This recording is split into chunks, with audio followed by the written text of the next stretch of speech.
Bonjour à tous. Le virus Ebola, qui sévit en Afrique de l'Ouest depuis le printemps dernier, a fait plusieurs milliers de victimes. Église du Monde a choisi de consacrer son édition cette semaine au Libéria, pays le plus touché par cette épidémie. Déjà fragilisé par 2 guerres civiles, le Libéria, qui compte environ 4,3 millions d'habitants, dont 66% de chrétiens, se trouve au bord de l'explosion sociale. Face à cette épidémie, des religieux apportent leur soutien aux malades et ce, parfois au péril de leur vie. C'est le cas pour 3 frères de l'ordre hospitalier de Saint-Jean-de-Dieu qui travaillaient à l'hôpital Saint-Joseph de Monrovia, la capitale, et qui sont décédés en août. À l'occasion de son passage en France, nous avons la joie d'accueillir le frère Pascal Arrodegnon, conseiller général de cet ordre hospitalier. Frère, bonjour. Bonjour. Un grand merci de nous rejoindre le temps de cette émission. Alors vous êtes basé à Rome, mais vous avez une vision sur la province d'Afrique dont vous êtes responsable. Alors une première question avant de se centrer sur le Libéria. Comment est-ce que vous percevez cette crise qui touche l'Afrique de l'Ouest aujourd'hui? Oui, merci beaucoup. Merci. Comme vous l'avez dit, je suis basé à Rome, mais je suis le responsable de la région Afrique, de toutes les structures des Frères de Saint-Jean-de-Dieu en Afrique. Et depuis le mois d'avril passé, cette partie de l'Afrique occidentale a été touchée, et comme vous le savez bien, Guinée, Sierra Leone et Libéria, par un virus, Ebola, qui au départ, on pensait que ça allait rester seulement dans un village. Mais à la grande surprise, nous avons le résultat que nous avons aujourd'hui. Donc avec toutes ces populations qui ont été vraiment, disons, massacrées, parce que c'est dramatique la situation. Et le Libéria n'a pas encore fini d'être touché par ce fléau. Alors justement, le Libéria, quel est le climat dans le pays en ce moment? Actuellement, au Libéria, c'est comme si le pays était après-guerre. Les rues sont désertes, les populations sont barricadées chez eux et les services hospitaliers ne fonctionnent plus parce qu'en fait, tout est fermé. Les populations fuient même des grandes villes comme Monrovia pour aller trouver refuge ailleurs. Les populations qui sont enfermées chez elles ont du mal à se nourrir aussi. Oui. Il y a d'autres qui meurent de faim. Parce qu'il y a une crise économique. Il y a une crise économique et la situation est dramatique. C'est ce que je peux vous dire. Le scénario est très, très dramatique. Alors, 3 frères, on le disait, sont décédés en août. Une question qui va peut-être vous paraître choquante, mais on voudrait comprendre pourquoi il y a eu ces décès, selon vous, frère. Bon, évidemment, comme je le disais, l'épidémie a commencé en Guinée. Dès le début, le Libéria pensait qu'il allait être épargné. C'est-à-dire qu'ils n'ont pas prévu... Ils n'ont pas vu le danger arriver. Ils n'ont pas vu le danger arriver. Et pour quelle raison? Et pour quelle raison? Parce que, évidemment, il y a plusieurs populations qui pensent, d'accord, que ce virus n'existe pas. Si vous allez dans les villages ou bien dans les campagnes, pour eux, le mot Ebola, ça n'existe pas. Ils ne sont pas informés. Voilà, ils ne sont pas informés. Mais malheureusement, et si vous voyez bien sur la carte géographique, d'accord, il y a un espace qu'on appelle Makuna, qui est un espace commun entre les 3 pays, c'est-à-dire Guinée, Sierra Leone et Libéria. Et ce sont les mêmes cultures qui sont là-bas. Ils se rassemblent chaque année pour fêter ensemble. Quand ils finissent de fêter, et chacun va dans son pays. Ceux de la Guinée, ceux du Libéria et ceux de la Sierra Leone.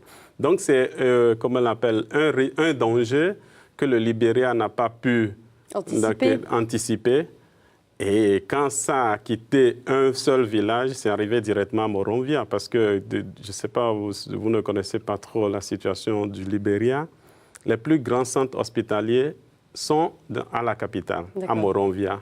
Là où, quand il y a un patient grave, on le transfère. On a transféré cette patiente à Monrovia, et c'est de là-bas que l'épidémie s'est éclatée, voilà. à Monrovia. Évidemment, les hôpitaux publics, puisque là-bas, il y a toujours des problèmes, le système sanitaire n'est pas clair et net. La pauvreté du système sanitaire, la pauvreté des gens, voilà, à ce passé de guerre, liée au passé, d'accord, des deux guerres que vous avez évoquées dans l'introduction. Donc, tous les patients affluent dans notre centre, qui est pratiquement le seul hôpital confessionnel et puis, je peux dire, le seul hôpital le plus équipé à Monrovia, pour ne pas dire au Libéria, parce que tous ces grands centres sont à Monrovia. Alors, du coup, tous les malades arrivent dans notre centre pour être soignés. Évidemment, puisqu'on était au début de l'épidémie, il n'y avait pas la possibilité de faire un test pour faire la différence. Voilà, les équipements aussi pour faire le diagnostic entre celui qui a un simple paludisme ou bien une fièvre typhoïde ou bien l'Ebola. Donc le premier, voilà, c'est ça. Frères les prenaient bien sûr, en charge tout de suite. Il faut accueillir les patients qui arrivent. C'est ça votre charisme voilà, aussi? Voilà, c'est ça notre charisme, être à côté de ces malades et ne pas renvoyer les malades. Vous savez, parfois dans certaines structures, par manque de soutien ou bien par manque de financement, d'accord, on renvoie les malades. Mais chez nous, les Frères de Saint-Jean-de-Dieu, on accueille le malade d'abord, on le soigne et après, maintenant, on peut commencer par penser à s'il peut payer quelque chose. Donc, c'est comme ça que nos frères sont entrés en contact. Évidemment, si au départ, ils avaient dit, ben, écoutez, il y a le virus dans la ville, il faut fermer les hôpitaux et ne pas soigner les malades. Qu'est-ce qu'ils auraient fait? Peut-être qu'ils auraient pris d'autres dispositions. Mais quand même, ça ne va pas dans l'ordre de notre charisme. Donc, voilà. Alors, l'hôpital est actuellement fermé, l'hôpital Saint-Joseph. Finalement, du coup, comment sont soignés aujourd'hui les malades? Bien, l'hôpital de Saint-Joseph est fermé, pratiquement le plus grand hôpital, à part l'hôpital public. Du coup, tous les malades qui ont des pathologies autres que l'Ebola restent chez eux. Et puis, je peux même dire, évidemment, certainement que l'OMS ne veut pas faire aussi ces statistiques pour voir combien de patients meurent chez eux, mais qui ne sont pas Ebola positifs. Mais qui ont d'autres pathologies, mais qui ne sont plus soignés, du coup. Qui ne sont pas soignés. Tout est centré sur Ebola. Tout est centré aujourd'hui sur Ebola. Tous les autres centres sont fermés. Alors, même, imaginez-vous, les mères qui doivent accoucher à la maison avec tous les risques possibles. L'hôpital, donc, on le disait, est fermé. Quelle est la situation sur place? Est-ce que c'est une fermeture temporaire? Comment est-ce que Évidemment, c'est une fermeture temporaire parce que quand le directeur de l'hôpital, qui était un frère, évidemment, il était le premier à être touché. Oui. Parce que, comme vous le savez, les Frères de Saint-Jean-de-Dieu, malgré tous les postes que nous occupons, que ce soit directeur ou bien d'autres postes, on ne reste pas toujours dans notre bureau, on va pour aller en contact avec des malades. C'est là-bas qu'il a contracté le virus. Il est décédé. Ensemble avec le gouvernement local, on a décidé de fermer l'hôpital.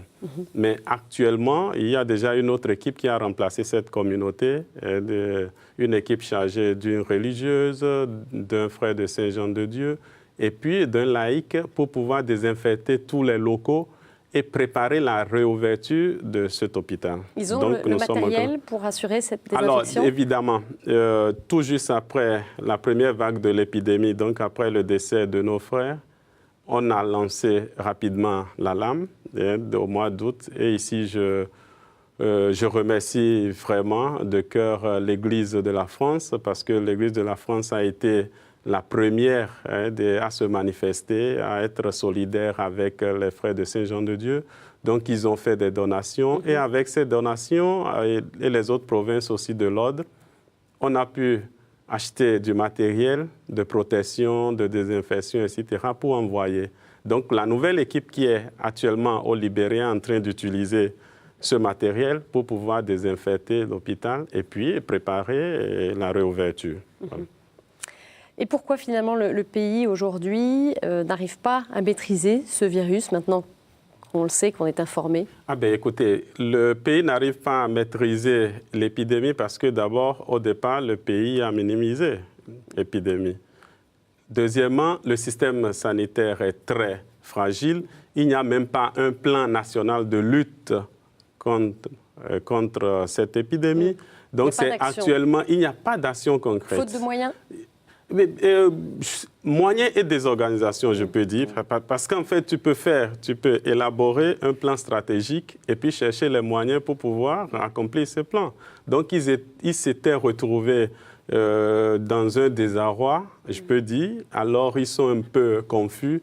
Actuellement, ensemble avec les autres institutions, que ce soit l'OMS ou bien les MSF, etc., on est en train les ONG, on est en train d'élaborer un plan stratégique pour tout le pays et puis chercher à lutter contre cette épidémie.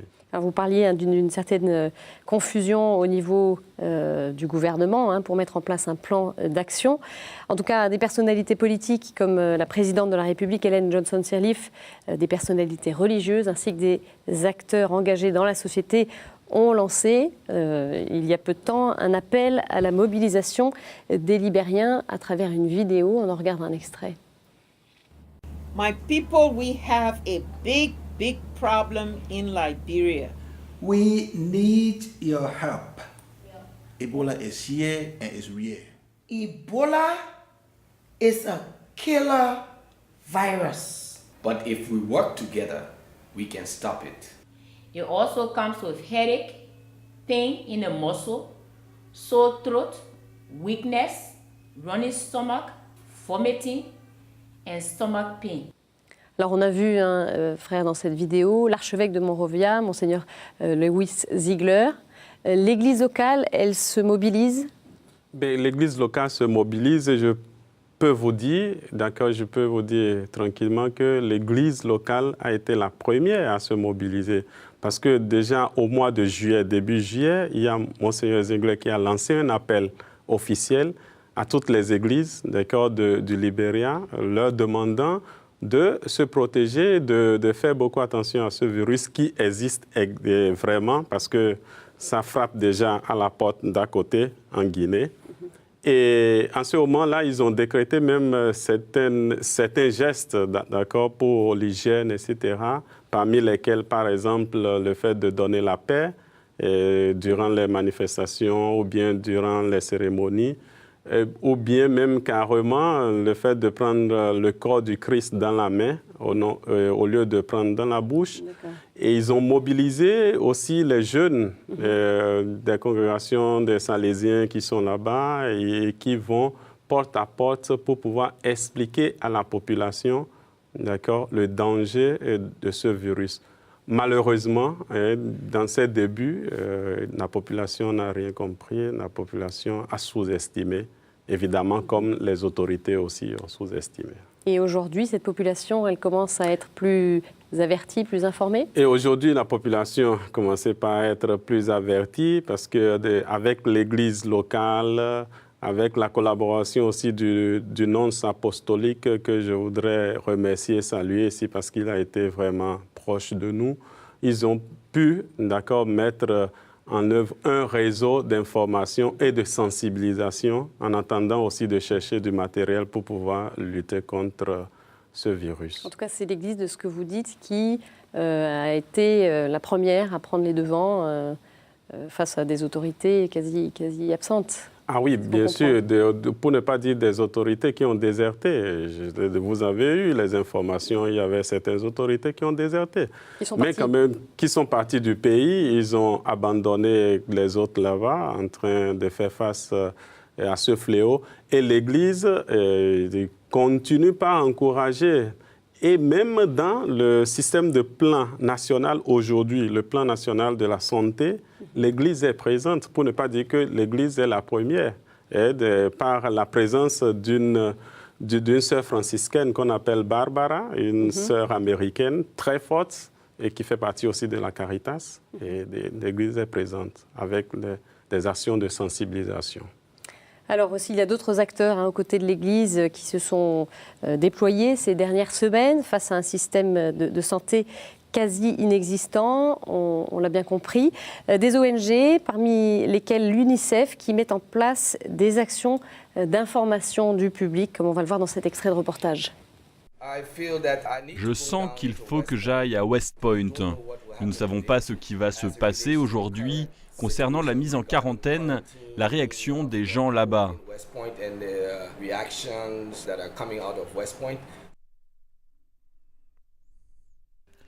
Nous espérons équiper les jeunes filles avec des tableaux et des posters pour circuler dans West Point, coller les posters et utiliser les tableaux pour informer les gens sur les symptômes et les mesures préventives qu'ils peuvent prendre pour arrêter Ebola.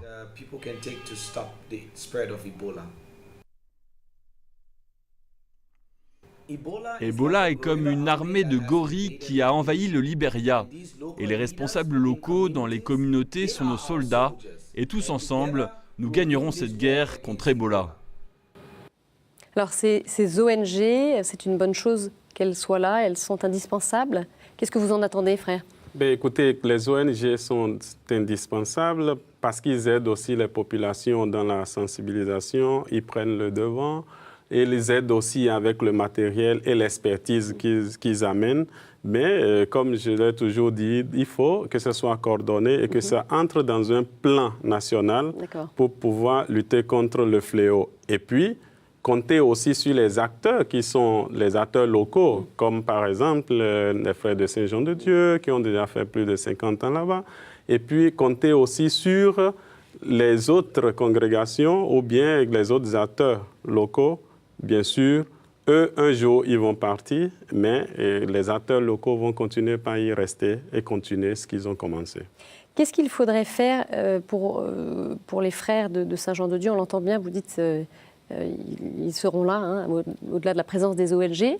Comment permettre à ces frères de pouvoir réaliser leur mission dans les meilleures conditions possibles? Qu'est-ce qu'il faudrait aujourd'hui, frère? Bien évidemment, pour pouvoir rouvrir un hôpital ou bien même faire la sensibilisation, il faudra des moyens. Vous voyez, au départ, la sensibilisation a commencé, mais sans les moyens, on ne peut arriver nulle part.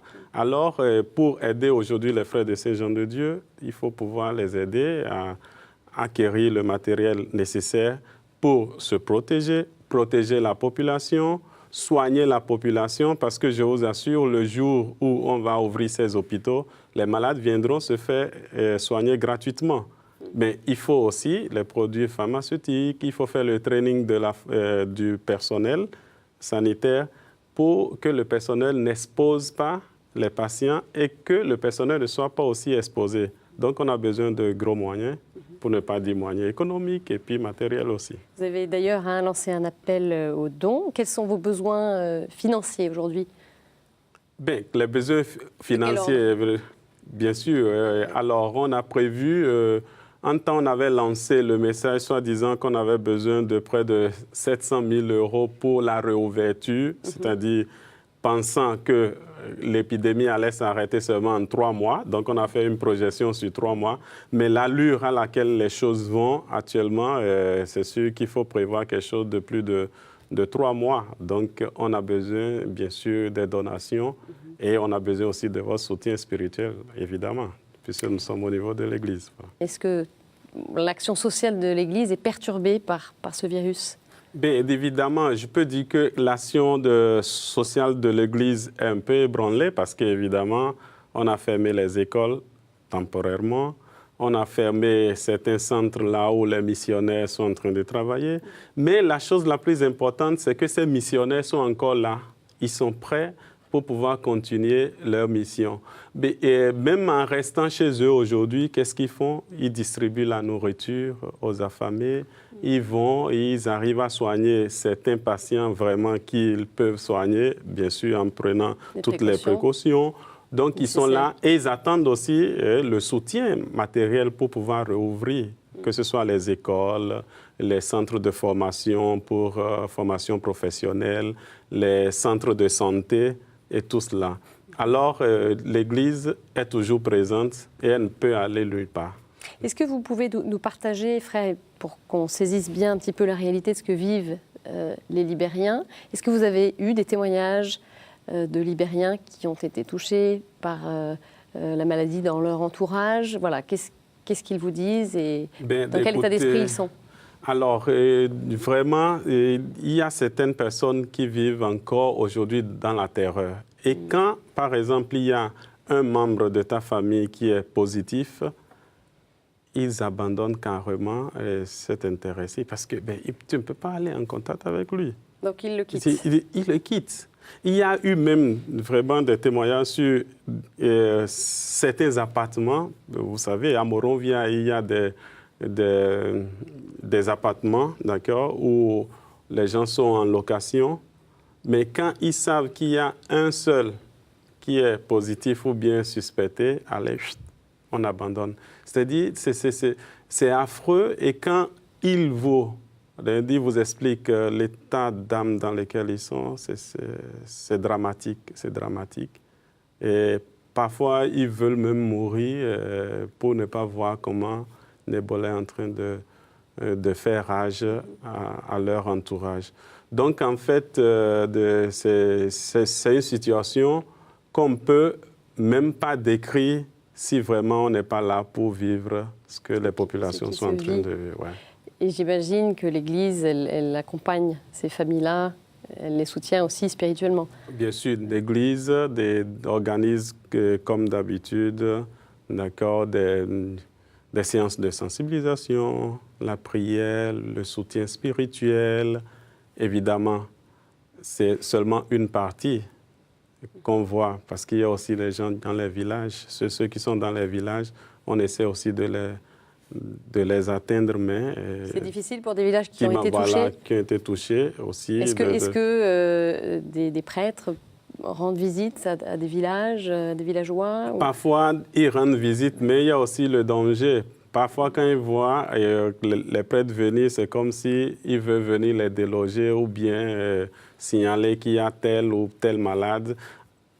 Au départ, il y avait même des familles qui cachaient les corps ou bien cachaient les malades dans les maisons. C'est après qu'on leur a expliqué, écoutez, s'il y a un malade, il faut en même temps d'appeler ou bien de dénoncer pour qu'on puisse prendre et puis soigner les malades. Donc l'Église continue encore par faire sa pastorale de proximité, de priant bien sûr que l'épidémie puisse s'arrêter, évidemment avec l'aide des moyens qu'elle peut recevoir. Voilà. Frère, une dernière question finalement pour les téléspectateurs, les chrétiens qui vous regardent. Quelle est votre prière aujourd'hui ? Écoutez, ma prière, c'est que cette épidémie puisse être contrôlée et que les populations retrouvent vraiment leur sérénité et la bonne santé. Voilà. Merci beaucoup, frère Pascal Rodegnon, d'être venu nous livrer ce témoignage fort sur la situation au Libéria. On appelle évidemment les chrétiens qui souhaitent se mobiliser, s'ils veulent soutenir votre action, eh bien vous pouvez retrouver toutes les informations sur le site qui s'affiche sur vos écrans, www.saintjeandedieu.fr. Eh bien, on va se quitter sur une note d'espoir, même si cette maladie fait des ravages. Eh bien, il y a aussi des malades qui arrivent à vaincre le virus. C'est le cas de ce petit garçon de 11 ans qui exprime sa joie en dansant. On regarde.